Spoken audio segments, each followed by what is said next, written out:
से एक बार बांग्लादेश, चीन और पाकिस्तान साथ में आ गए हैं और कैसे अब चीनी अड्डा बनाने के लिए पाकिस्तान को ठेका देने की खबर है। पूरी खबर बताएंगे आपको।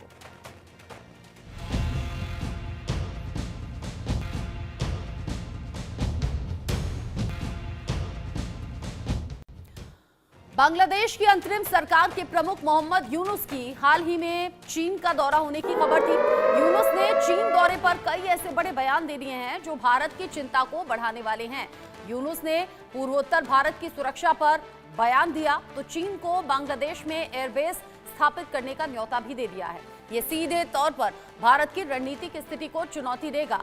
यूनुस ने चीन से तीस्ता नदी के जल प्रबंधन में दीर्घकालिक सहायता भी मांगी है। इस बीच पाकिस्तानी विदेश मंत्री और विदेश सचिव भी बांग्लादेश का दौरा करने वाले हैं। बांग्लादेश, चीन और पाकिस्तान के बीच में संबंधों को लेकर भारत की चिंताएं बढ़ गई हैं। मोहम्मद यूनुस के अनुरोध के बाद चीन ने बांग्लादेश के लालमोनेरहाट जिले में एक एयरबेस बनाने की हामी भर दी है। एक रिपोर्ट में यह दावा किया गया है कि अगर सब कुछ ठीक रहा तो एयरबेस बनाने की प्रक्रिया इस साल अक्टूबर तक शुरू हो सकती है। एक पाकिस्तानी कंपनी एयरबेस परियोजना के लिए ठेकेदार के रूप में काम करेगी। हालांकि इन दावों की पुष्टि नहीं हो सकी है। अगर चीन और पाकिस्तान मिलकर लालमोनेरहाट में बेस बनाते हैं तो ये निश्चित ही भारत के लिए रणनीतिक तौर पर बड़ा झटका होगा। भारत अब इस पूरी खबर को लेकर सोच में भी पड़ गया है। आगे अपनी भी रणनीति उसी हिसाब से बनानी होगी, क्योंकि यहाँ बांग्लादेश ने जो चीन से रिक्वेस्ट की, चीन ने उस पर हामी भर दी है। यहाँ चीनी अड्डा बांग्लादेश में बनाने की तैयारी, एयरबेस बनाएगा चीन और साथ ही साथ बड़ी बात यह कि इसका ठेका पाकिस्तान को मिलने वाला है। यूनुस ने चीन में आखिर क्या कहा? चीन दौरे पर तो गए मोहम्मद यूनुस, लेकिन कई बड़ी बातें कही हैं। उन्होंने कहा कि भारत के 7 उत्तर पूर्वी राज्य जमीन से घिरे हुए हैं। राज्यों के पास में समुद्र तक पहुंचने का रास्ता नहीं है। क्षेत्र जो कि बंगाल की खाड़ी है उसमें समुद्र के एकमात्र संरक्षक हैं। बंगाल की खाड़ी में चीनी इकोनॉमी का विस्तार संभव है और साथ ही कह दिया कि बंगाल की खाड़ी में चीजों को बनाना, बेचना मुमकिन है। जिस तरीके से सभी बड़ी बातें निकलकर सामने आई, अब यहाँ मोहम्मद यूनुस की अपील को एक तरीके से स्वीकारा है चीन ने और चीनी अड्डा बनेगा। और बड़ी बात यह कि इसी साल अक्टूबर से उसका काम शुरू हो सकता है और ये भारत के लिहाज से अच्छी खबर नहीं है। इससे पहले भी बांग्लादेश, चीन और पाकिस्तान की नजदीकियां भारत के लिए मुसीबत भरी ही रही हैं। आप जान लीजिए कि जिनपिंग की शरण में आखिर क्यों मोहम्मद यूनुस को जाना पड़ा, आखिर क्या ये वजह है? तो वजह अलग अलग निकलकर सामने आ रही है। वजह जो पहली वजह है वो है अराजकता। यहाँ अराजकता जिस तरीके से, उसके बाद एक ये रास्ता बचा था कि शरण में जाना पड़ा और शी जिनपिंग की शरण में जाने के बाद मोहम्मद यूनुस ने कई बड़ी बातें कही हैं। ये बड़ी बातें भारत को लेकर भी कही गई हैं और ये बड़ी बातें बांग्लादेश, चीन और पाकिस्तान की नजदीकियों को बयान भी करते हैं कि किस तरीके से यहाँ अब चीन, पाकिस्तान और बांग्लादेश की नजदीकी बढ़ी है। लूट और हत्या के मामलों में इजाफा भी एक बहुत बड़ी वजह है, जिसकी वजह से यहाँ शी जिनपिंग के रास्ते में जाना पड़ा, यानी कि शी जिनपिंग के शरण में जाना पड़ा है। भ्रष्टाचार भी एक बड़ी वजह है। सार्वजनिक निधि के दुरुपयोग का भी आरोप यहाँ पर सामने आ रहा है। साथ ही साथ कर्ज एक बहुत बड़ा मसला है। चीनी कर्ज के जाल में और बुरी तरह से फंसने का खतरा यहाँ पर खड़ा हो गया है। अब यहाँ बर्बाद उद्योग भी एक बहुत बड़ी वजह है। अब तक 140 कपड़ा फैक्ट्रियां बंद हो चुकी हैं और वजह एक ये भी बताया जा रहा है कि बेरोजगारी बहुत बड़ी वजह है। 5 अगस्त 2024 के बाद से 1 लाख नौकरियां गई हैं और इन सभी वजहों से लोग बड़े परेशान हैं। टकराव भी एक बड़ी स्थिति है। सेना सरकार में मतभेद से राजनीतिक अस्थिरता बहुत ज्यादा बढ़ गई है। निशाने पर अल्पसंख्यक हैं, जो लगातार खबरें आप देख रहे हैं, वहां हिंदुओं को निशाना बनाना, अल्पसंख्यकों पर वार करना, उनकी हत्या कर देना, उन पर जुल्म करना, कट्टरपंथियों का अल्पसंख्यक हिंदुओं पर हिंसा और अत्याचार भी लगातार जारी है। ये जो सभी बड़ी वजह है, ये वजह कुल मिलाकर मोहम्मद यूनुस को यहाँ शी जिनपिंग की शरण में ले भी गए हैं और शी जिनपिंग ने इस बात को हामी दे दी है, मंजूरी दे दी है कि हाँ चीनी अड्डा बांग्लादेश में तैयार हो। लेकिन वाकई अगर चीनी अड्डा बांग्लादेश में तैयार होता है और इसमें पाकिस्तान को ये ठेका दिया जाता है, तो ये तीनों देश अगर साथ में मिलकर आते हैं और यहाँ चीनी अड्डा बांग्लादेश में बनता है तो भारत के लिहाज से कैसा होगा। मेरे साथ में इस पर बात करने के लिए मेजर जनरल रिटायर्ड अनुज माथुर सर जुड़ गए हैं डिफेंस एक्सपर्ट के तौर पर। साथ ही साथ शोएब चौधरी जी भी मेरे साथ में जुड़ गए हैं, बांग्लादेशी पत्रकार हैं। आप दोनों का ही इंडिया न्यूज पर स्वागत। शोएब चौधरी जी, पहले मैं आपका रुख कर रही हूँ। मोहम्मद यूनुस चीन के दौरे पर गए, वहां जाकर बहुत सी बड़ी बातें कह दी हैं, साथ ही साथ भारत को लेकर भी जो टिप्पणी की हैं वो ध्यान खींचने वाली हैं। अब ये जो एयरबेस बनाने की तैयारी है, ये क्यों और इसकी जरूरत कैसे पड़ गई? अगर 3 देश, ये बांग्लादेश, चीन, पाकिस्तान साथ में आते हैं तो क्या कोई अलग सोच है, कोई अलग स्ट्रैटेजी है इसके पीछे? बहुत बहुत धन्यवाद रचना बंसाल जी। पहले एक कारण आपको बताना जरूरी है कि देखिए, बांग्लादेश को यूनेस्को, इंटरनेशनल मॉनेटरी फंड या IMF ने साफ साफ कह दी कि अगले आने वाले 3-4 महीने में भी IMF से कोई पैसा बांग्लादेश को मिलने वाला नहीं है। अभी आपने जो बताया, बांग्लादेश की 140 गारमेंट बंद हो गई, 1 लाख से ज्यादा लोग बेरोजगार हो गई, और कल ही परसों ट्रंप साहब ने जो 37% टैरिफ लगा दी बांग्लादेश की गारमेंट्स के ऊपर, वो पहले से ही यूनेस्को को पता था, और इसके कारण अभी बांग्लादेश के गारमेंट्स कोलैप्स करेगा। 65 लाख महिलाएं मेनली सब बेरोजगार हो जाएंगे आने वाले 2 महीने में मैक्सिमम। अभी जो बात आपने कहा कि लालमोहनीहाट में एयरबेस बनाने की, और तीसरा बैरेज प्रोजेक्ट भी दे दी इसके चीन को, और ये दोनों प्रोजेक्ट में काम करेगा पाकिस्तानी एक कंपनी सब कॉन्ट्रैक्टर के जरिए, और वही पाकिस्तानी कंपनी कोई मामूली कंपनी है नहीं रत्ना जी, वो पाकिस्तानी कंपनी की वो है एक पाकिस्तानी ISI की शैडो कंपनी। जैसे कि बहुत सारे खुफिया एजेंसी के ऐसे शैडो कंपनी होते हैं, ऐसे भी एक कंस्ट्रक्शन कंपनी। सो ये कंस्ट्रक्शन के कवर में और क्या क्या करेगा, आतंकवाद भी फैलाएगा 7 सिस्टर्स में। सो यूनुस ने देखिए रचना जी जो 7 सिस्टर्स को लेके, नॉर्थ ईस्ट को लेके बात किया, और कह दिए कि समंदर की एकमात्र संरक्षक वो है यूनुस है। और अभी क्या कर रहे हैं यूनुस? अभी जब आपके साथ बात कर रहा हूँ इंडिया न्यूज के साथ, इस वक्त बैंकॉक में बांग्लादेश की जो जितने फॉरेन मिनिस्ट्री के लोग हैं और यूनुस के लोगों हैं, सब पैर पे कर रहे हैं भारतीय कृतपक्ष की अथॉरिटीज की कि मोदी जी से 1 मिनट की भी एक मुलाकात करने के इंतजाम कर दे। सो हमारे को लगता है कि ये मीटिंग होने वाला है नहीं।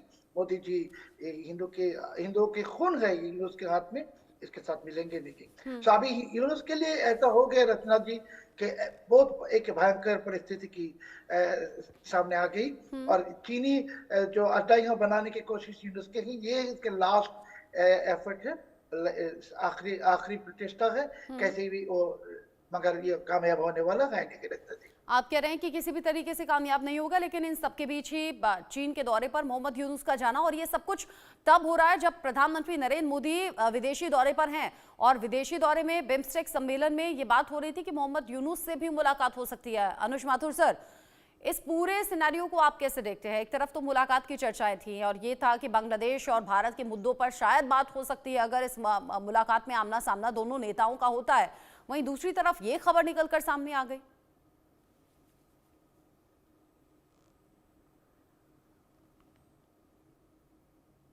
अनुज माथुर सर, पहले अनम्यूट कर लीजिए खुद को।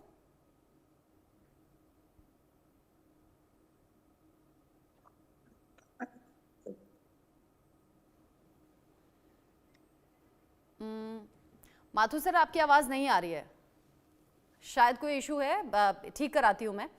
इससे पहले मैं आपका रुख करूं और आपसे सवाल करूं, एक और बड़ा अपडेट भी मिल रहा है, वो दर्शकों को बता देते हैं। मोहम्मद यूनुस के बयान पर भारत का जवाब भी सामने आ गया है। पीएम के आर्थिक सलाहकार हैं, परिषद के सदस्य, जिन्होंने ये सवाल उठाया है। बांग्लादेश में चीनी निवेश का स्वागत करते हैं।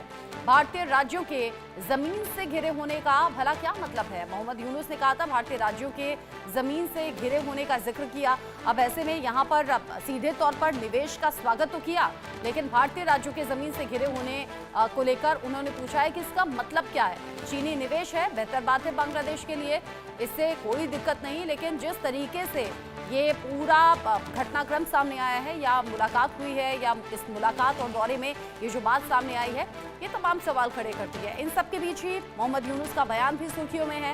भारत के कुछ सवाल भी हैं। अब भारत के सवाल क्या है? चीन का बांग्लादेश में निवेश करने का स्वागत करते हैं हम, लेकिन भारत के साथ राज्यों के चारों ओर से भूमि से घिरे होने का मतलब भला क्या है?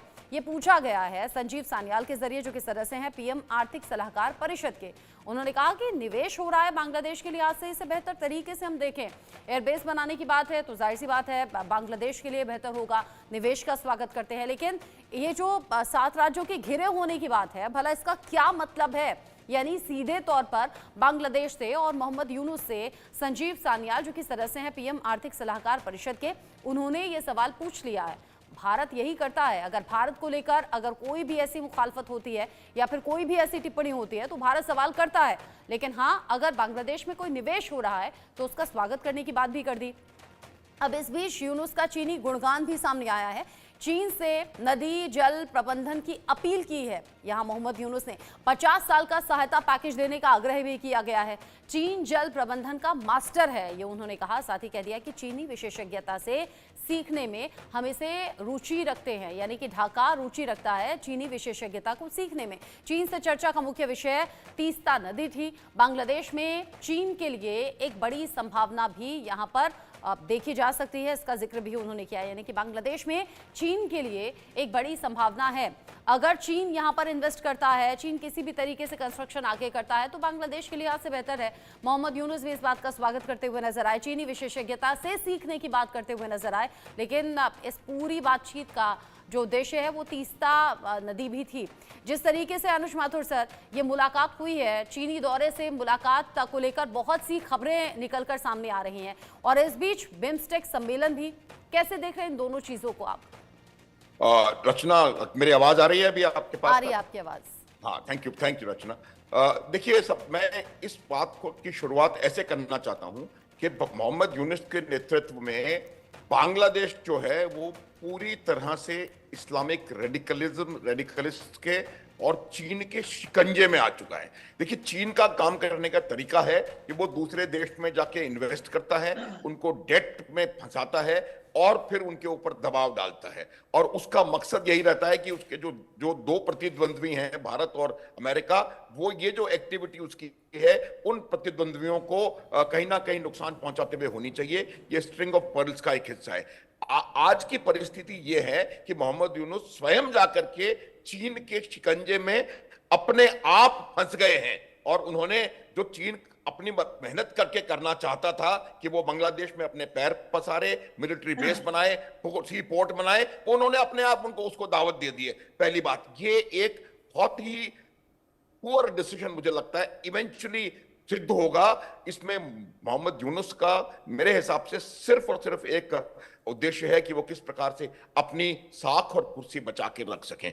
दूसरी बात मैं आपको बताता हूं कि जब से मोहम्मद यूनुस की सरकार, ये एक इलीगल गवर्नमेंट है, क्योंकि जो निर्वाचित सरकार ये नहीं है, जब से ये सरकार आई है तब से आप वहां देखेंगे कि उस जगह पर बहुत सारे अंतरराष्ट्रीय जो टेररिस्ट ऑर्गेनाइजेशंस हैं, चाहे वो हमास हो या कोई और हो, उनके आईसिस हो, अलकायदा हो, उनके फुटप्रिंट्स वहां पर लगातार नजर आते जा रहे हैं। तो ये दूसरी बात उनको समझने की आवश्यकता है कि मोहम्मद यूनुस कहीं ना कहीं बांग्लादेश को एक फ्यूचर टेररिज्म का अड्डा बना सकते हैं।